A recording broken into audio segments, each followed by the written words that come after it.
I have kept quiet long enough. But what they did to Luka, that was personal. Welcome to the courtroom of basketball power plays, where loyalty is currency, and every contract is a ticking clock. Today's case? The people versus the trade that shook the league. Luka Doncic, Dallas's golden child, the man who turned the Mavericks into must-watch TV, suddenly shipped off to Los Angeles. The internet exploded, the fans revolted, and the league gasped. But here's what most didn't see coming. This wasn't just a trade, it was a chess match orchestrated months in advance. Quiet calls, corporate politics, and maybe, just maybe, a whisper from LeBron's camp. Because when you dig deep enough into this story, you'll find that the numbers weren't the only thing that lined up. Stick around, because this isn't just about Luka. This is about how modern NBA loyalty got cross-examined, and how the verdict changed everything. As defenders, is it important that you now have a defensive player of the year candidate in Luka? He seems to think that he's telling us that he wants some. Yes. Yeah. For sure. And that right there, that's the emotional weight of the trade. Luka wasn't just Dallas's best player, he was Dallas. Every mural, every jersey, every kid practicing step backs in the driveway, that was Luka's city. But this trade? It's proof that in today's NBA, heart doesn't always beat math. The Mavericks' decision wasn't made in a locker room, it was made in a spreadsheet. Still, imagine being a fan who's watched this man resurrect your franchise, only to see him labeled an asset. That's not just a move. That's a heartbreak disguised as business strategy. I did know that Luka was important to the fan base. I didn't quite know it to what level. This right here is the courtroom's moral argument, Exhibit A. What does loyalty even mean anymore? The truth? It doesn't mean what it used to. In the player empowerment era, loyalty is conditional, as fragile as a capped sheet. Players chase legacy, front offices chase leverage, and fans? They chase whoever's still wearing the jersey next season. Luka gave Dallas everything, his prime, his stardom, his charisma, and in return, he got a polite thank you and a first-class ticket out of town. If that doesn't make you question the soul of the NBA, nothing will. Oziroma, bom rekel, kar strani nekaterih posameznikov, mogoče hinavščina celo, da to pa me osebno boli, ker mislim, da se Luka absolutno tega ni zaslužil. I was out with my family at dinner and got the news, and first time I heard it, I thought it was for sure fake. That was a hoax. People messing around, whatever. And here's where the story goes from shocking to downright chaotic. You'd think the Mavericks would have planned the perfect goodbye, a heartfelt tribute, a polished rollout. But instead, what followed felt like a case study in how not to handle a superstar exit. The press conference? A disaster. The tone? Robotic. The message? Trust the process. But fans don't process losing their icon through spreadsheets and strategy slides. They feel it in their gut. Nico Harrison, whether he meant to or not, walked straight into a PR minefield. What he said next would define the narrative, and it wasn't pretty. Luka is one of my favorite players in the NBA today. From the simple fact of the way I play the game is exactly how I love the way he plays the game. Leaving that day to travel back, and my phone just starts blowing up left and right, and then I kind of looked on social media, and I think I was as shocked and surprised as everybody was.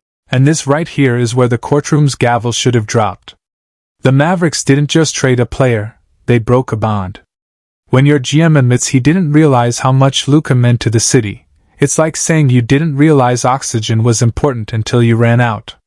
Fans don't just buy tickets, they buy belief. And in one press conference, that belief crumbled. This wasn't just poor communication, it was an emotional disconnect that corporate spin couldn't fix.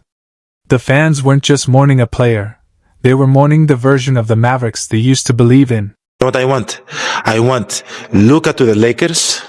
I want Jokic to the Knicks. I want all the Europeans to go to all the big markets. Everybody be like, I got the white boy. I'm like, it's gonna be hell. Like, by this point, the NBA community was basically on fire. Analysts, fans, even meme accounts turned into courtroom prosecutors overnight. Was this a genius rebuild or a front office meltdown? Everyone had a take. And then, LeBron enters the chat. The irony is rich. The man who once flipped the entire NBA ecosystem with the decision now reacting to someone else's seismic move. His disbelief, his excitement, it added layers to the drama. Because if LeBron's acknowledging Luka's greatness, that's not just endorsement. That's coronation. And the fact that it all ties back to LA?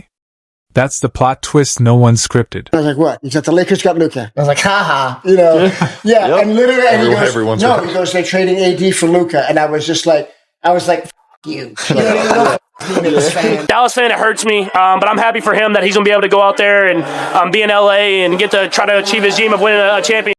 Dirk's reaction, quiet, restrained, but heavy, was the emotional verdict fans didn't need words to understand. Here's a man who gave his entire career to Dallas, who defined loyalty in an era that's forgotten what it means. Watching him process Luka's departure was like watching a judge witness the reversal of his own precedent. You could feel the respect, the sadness, the unspoken. This isn't how it's supposed to go.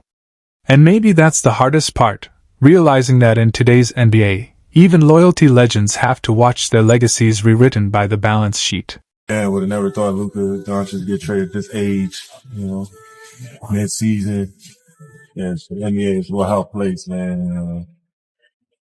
If he can get traded, then anybody's up, So what's the final verdict in the case of the Luka trade?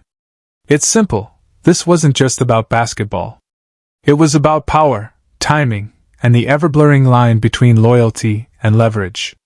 Luka walks into LA as the new face of a dynasty reborn, while Dallas starts over, haunted by what they lost and justified by the numbers.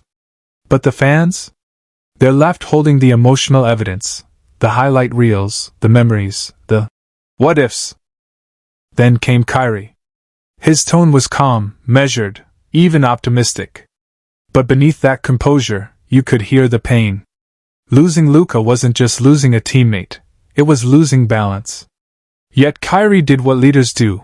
He held the locker room together, welcomed AD, and talked about rebuilding chemistry.